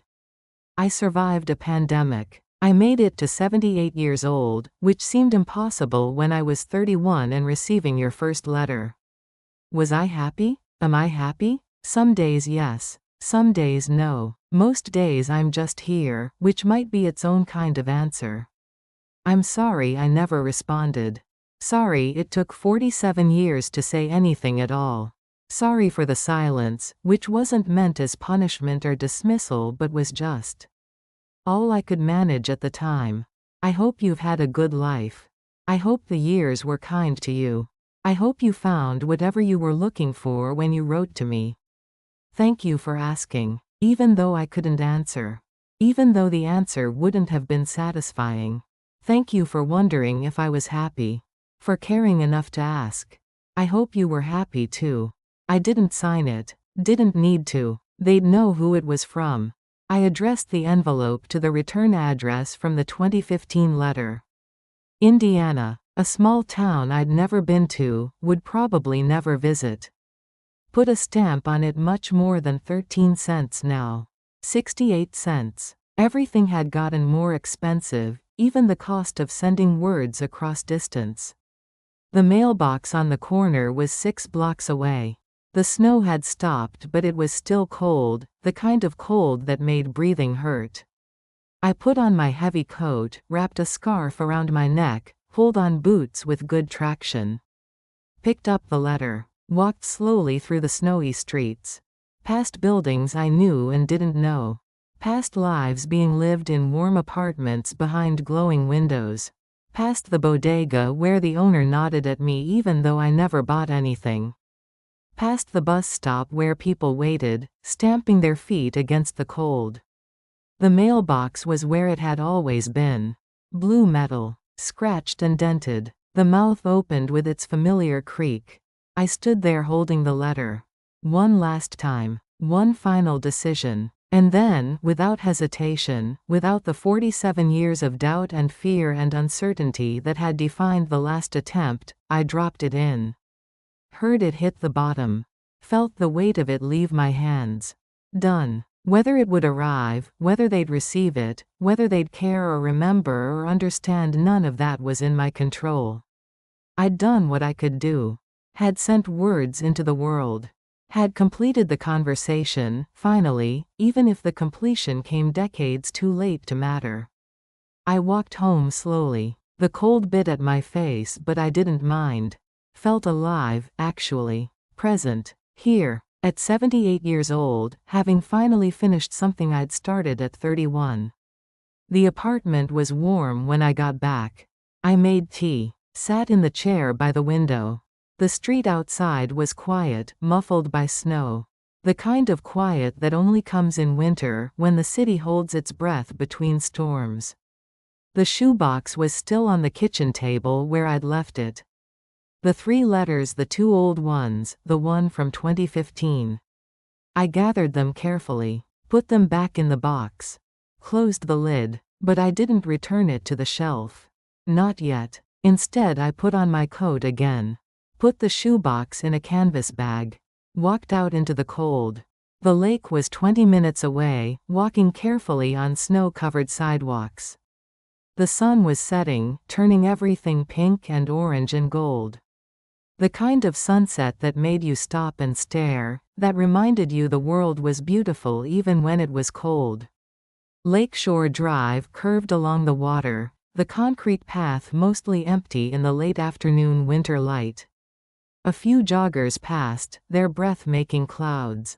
A person walked a dog, bundled up so completely only their eyes were visible. I walked until I found a bench facing the water. Sat down, even though it was cold. Even though my knees protested. Even though sitting meant I'd have to work harder to stand up again. The lake stretched out before me. Gray-green water meeting gray sky at a horizon that was barely distinguishable. Waves rolled in, steady and eternal, crashing against the rocks with the same sound they'd made 47 years ago. 50 years ago. 100 years ago. The same sound they'd make long after I was gone. I took the shoebox out of the bag. Opened it one final time. Looked at the letters inside. 3 pieces of paper. 3 attempts at connection across time and silence. 3 small monuments to the human need to be known, to be understood, to matter to someone else. They'd served their purpose. Had carried me through decades. Had been the weight I carried and the question I couldn't answer, and finally, eventually, the evidence that I'd cared enough to try. But I didn't need them anymore. I took them out. The envelopes, the pages inside. Held them in my hands, feeling the paper, soft now with age, almost cloth-like. Then, one by one, I tore them. Not dramatically. Not with anger or violence. Just slowly, carefully, methodically. Tearing each page into smaller and smaller pieces. Letting them fall into the shoebox until nothing remained but confetti, fragments, words separated from meaning. When I was done, I stood up slowly, carefully, using the bench for support. Walked to the concrete barrier at the edge of the path. Opened the box. And released the pieces into the wind. They scattered. Caught by the lake breeze, lifted and carried, dispersing across the water and the rocks and the path. Small white pieces against gray water, floating down, landing, disappearing into the vastness of the lake. The letters were gone. Released. Returned to the world, to air and water, to the elements they'd come from. I stood there watching until the last piece had settled or been carried too far to see. The sun was almost down now, the sky deepening to purple. The city lights were beginning to glow behind me. The temperature was dropping. I should go home. Should get out of the cold. Should return to the warm apartment and make dinner and continue with the evening the way evenings continued, one after another, until they stopped. But I stayed a few minutes longer. Watching the water. Feeling the wind. Breathing the cold air that hurt but also made me feel alive, present, here. I'd spent 47 years carrying those letters. 47 years wondering if I'd made the right choice. 47 years defining myself, at least partially, by what I hadn't done, by the words I'd kept silent, by the connection I'd failed to maintain. But that was finished now. The letters were gone. The question was answered. The silence had been broken, finally, with one last message sent into the unknown. And what remained? Just this. This moment. This lake. This city. This body that had carried me through 78 years. This mind that still wondered and questioned and tried to make sense of it all. This life, which hadn't been the one I'd imagined but was the one I'd lived. Which had been enough. Which was enough. Which would always be enough, even when it ended. I turned away from the water. Started walking back, slowly, carefully, using my cane for balance. An old woman in a heavy coat, walking through the winter evening, one step at a time. Going home, where it was warm, where there was tea and books and the quiet comfort of familiar space. Where the shoebox no longer waited, empty now, its purpose served.